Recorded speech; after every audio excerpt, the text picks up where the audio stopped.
parlé tout à l'heure du domaine du Pradel, situé sur la commune, et que vous apercevez tout en bas, au sud du village, ces grandes terres plates avec un grand bâtiment en leur centre.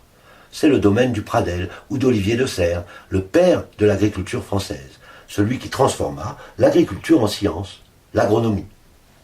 Olivier de Serres est né en 1539 à Villeneuve-de-Berg dans une famille protestante et aisée.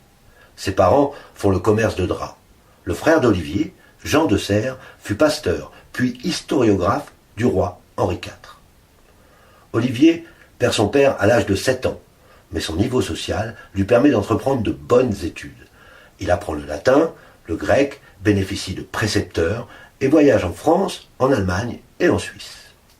À 19 ans, il rachète les terres du Pradel, environ 100 hectares, et devient seigneur du Pradel. 2 ans plus tard, il épouse Marguerite d'Harcourt et ils auront 7 enfants.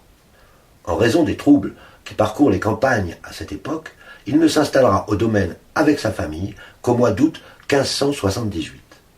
Il travaille dur avec son épouse. Chaque jour, de nouveaux travaux, de nouvelles observations et améliorations, de nouvelles expériences et, patiemment, chaque soir, à la lueur de la bougie, il note, dessine et consigne avec comme seul but le désir de partager ses connaissances. Il publie, de 1599 à 1603, ses 3 grands ouvrages. En 1599, la cueillette de la soie par la nourriture des vers qui la font et qui traitent de la sériciculture. Par ordre du roi, ce recueil sera distribué dans toutes les paroisses de France. En octobre 1600, Henri IV envoie M. de Bordeaux, grand maître des jardins royaux, au Pradel pour commander 20 000 plants de mûriers qui seront plantés au jardin des Tuileries. Le roi y installera même une magnanerie pour servir de modèle.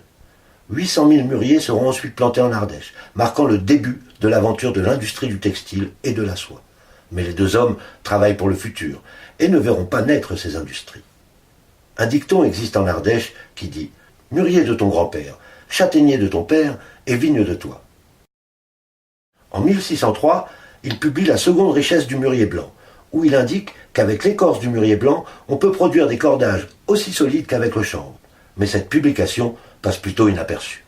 C'est, entre ces 2 publications, en 1600, qu'il publie l'œuvre de sa vie, Le théâtre d'agriculture et le ménage des champs, un traité d'agriculture de plus de 1000 pages divisé en 8 lieux où il aborde tous les sujets liés à la maison des champs.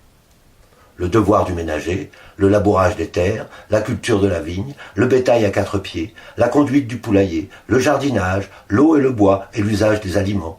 C'est un succès et le livre devient le livre de chevet du roi, qui s'en fait lire un chapitre tous les soirs.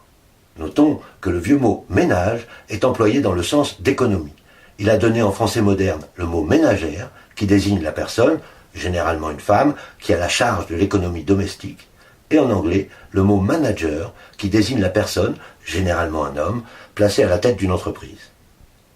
Olivier de Serres prône dans son livre la rotation des cultures et l'abandon de la jachère, l'utilisation de la charrue à retournement.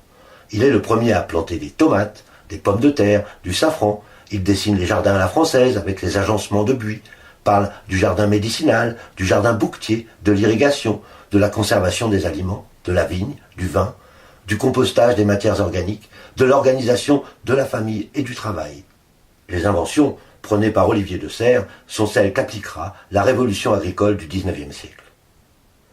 Une petite dizaine d'années avant que son domaine ne soit totalement détruit par les armées de Louis XIII et de Richelieu, l'illustre patriarche de l'agriculture française s'endormit dans un tranquille repos le 2 juillet 1619. Il était alors âgé de 80 ans. Son livre est toujours édité.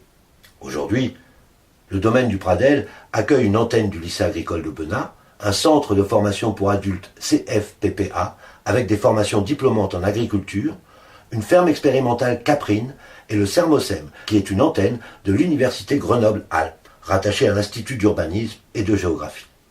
Le domaine se visite. Vous pouvez y déguster aux heures d'ouverture des vins, du fromage et des produits du terroir. Et, bien sûr, y visiter le musée Olivier de Serres.